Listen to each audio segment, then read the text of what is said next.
ওকে, congratulation Priyanshu সরকার। তোমার math competition 2022 কেমন experience, কেমন লেগেছে? হ্যাঁ, ভালোই লেগেছে। তিনটে স্টেজের পর ফাইনালে আমি প্রথম হতে পেরেছি, খুবই ভালো লাগছে। আচ্ছা। আর এই বছরও আমি অষ্টম শ্রেণীতে পড়ি, ক্লাস 8-এ, তাহলে এটা শেষবারই হবে। আর এবারও আমি দেবো, আর এবারও ফার্স্ট হওয়ারই চেষ্টা করবো। আচ্ছা, তুমি কি কি প্রাইজ পেয়েছো একটু দেখাও আমাদের ক্যামেরাতে। আমি এখানে একটা চেক পেয়েছি 3000 আচ্ছা, টাকার, okay. আর এখানে একটা মেমেন্টো আছে আর একটা সার্টিফিকেট আছে। বাহ।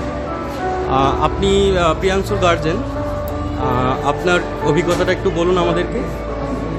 কেমন লাগছে? ছেলে তো ফার্স্ট হয়েছে, কারণ ন্যাশনালে ফার্স্ট হওয়া একটা অনেক বড় ব্যাপার। তা তো অবশ্যই, তো আমাদেরও খুবই ভালো লাগছে যে ছেলে একটা এরকম জায়গায় একটা পৌঁছাতে পেরেছে। তো পড়াশোনার পাশাপাশি যে এটাও একটা যে আপনাদের সহযোগিতা ছাড়া এটা হতো না। আর লাদরাম স্কুল থেকে যেহেতু ও পড়াশোনা করছে, তো সেই বিষয়ে একটু বলুন। স্কুলের ব্যাপারে কিছু বলুন।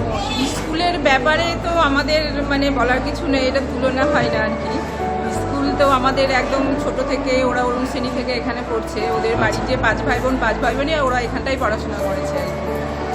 হ্যাঁ, তো আচ্ছা, এবছরও ম্যাথ কম্পিটিশন রয়েছে, সেটাতে নিশ্চয়ই পার্টিসিপেট নিশ্চয়ই করবে। হ্যাঁ, অবশ্যই। আচ্ছা, ঠিক আছে, ধন্যবাদ।